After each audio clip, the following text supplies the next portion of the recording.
बिस्मिल्लाहिर्रहमानिर्रहीम। अस्सलाम वालेकुम। एक नई रेसिपी के साथ आपको वेलकम करते हैं। आज हम आपके साथ मूंग और मसूर की दाल बनाने की रेसिपी शेयर कर रहे हैं। वैसे तो ये दाल हर घर में ही बनाई जाती है, मुख्तलिफ़ तरीक़ों से बनाई जाती है, लेकिन आज आपके साथ जो रेसिपी शेयर कर रहे हैं वो आसानी से तो बनेगी ही, लेकिन जायके में बहुत ज़्यादा मज़ेदार और लजीज़ होगी। तो आप इस रेसिपी को एज़ इट इज़ फ़ॉलो ज़रूर कीजिएगा और हमें कमेंट सेक्शन में बताइएगा कि आपकी फ़ेवरेट दाल कौन सी है। इस दाल को बनाने के लिए मैंने आधा कप मूंग की दाल ली है और आधा कप ही मैंने इसमें मसूर की दाल शामिल कर दी है। हमें इस दाल को अच्छी तरीके से पानी से धो लेना है और ये दाल जल्दी गल जाती है, तो मैंने इसको बहुत ज़्यादा देर के लिए नहीं भिगोया था। बस धो के मैंने इसको आधे घंटे के लिए भिगोया था इन दालों को, और फिर मैंने इसको पकाने का प्रोसेस जो है वो शुरू कर दिया था। जितनी देर में हमारी ये दाल भीगेगी हम इसके लिए मसाला तैयार कर लेते हैं। इसके लिए मैंने 1/4 कप यानी 1/4 कप ऑयल शामिल किया है एक पैन में, और साथ ही उसमें आधा चाय का चम्मच मैंने ज़ीरा शामिल कर दिया है। ज़ीरा बाद में तड़के में भी जाएगा, इसलिए मैंने आधा चाय का चम्मच लिया है। एक छोटे साइज़ का प्याज लिया था, उसको बारीक स्लाइस में कट कर दिया और उस प्याज मैंने इसमें शामिल कर दिया है जैसे ही ज़ीरा हल्का सा क्रैकल हुआ। अब हमें इसको इतना पकाना है कि ये थोड़ी सी सॉफ़्ट हो जाए और बस इसका जो कलर है वो पिंक होने लगे। बहुत ज़्यादा ओवर फ्राई नहीं करना, वरना दाल मीठी हो जाएगी। तो हमें प्याज को बहुत ज़्यादा जो है वो पकाना नहीं है, ना ही बहुत ज़्यादा ओवर फ्राई करना है। दाल का कलर हल्का सा चेंज होगा तो यहाँ मैंने 1 खाने का चम्मच लहसुन अदरक का पेस्ट इसमें शामिल कर दिया, साथ ही थोड़ा सा पानी शामिल किया है।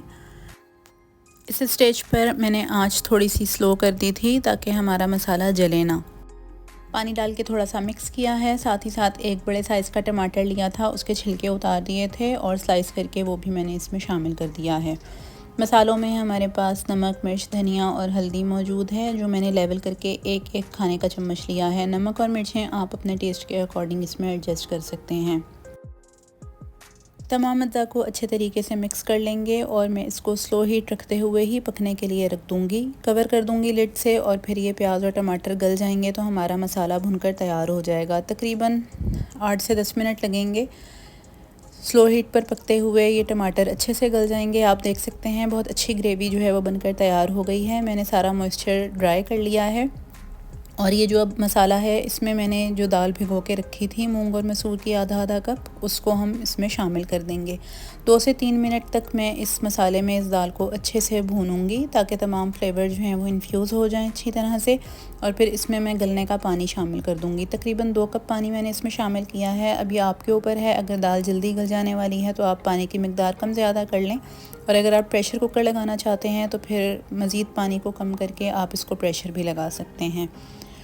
तकरीबन आधे घंटे तक मैंने इसको बिल्कुल स्लो कुक किया है दाल को, तो ये दाल अच्छे से गल गई थी। इसकी कंसिस्टेंसी आपके ऊपर डिपेंड करती है, आप इसको कितना पतला या गाढ़ा रखना चाहते हैं। तो ये दाल बनकर बिल्कुल तैयार हो गई।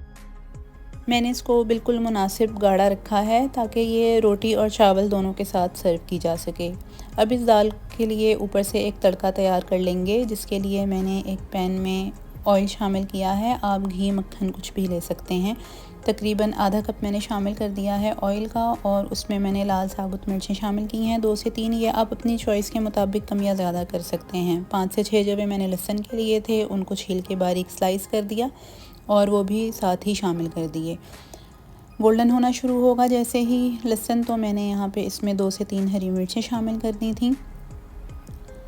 अच्छे से खूबसूरत गोल्डन होने तक हमें लहसुन को फ्राई करना है, और फिर 1 चाय का चम्मच ज़ीरा शामिल करके ये जो तड़का है हमारा तैयार हो जाएगा। इसको मैं दाल के ऊपर शामिल कर दूँगी।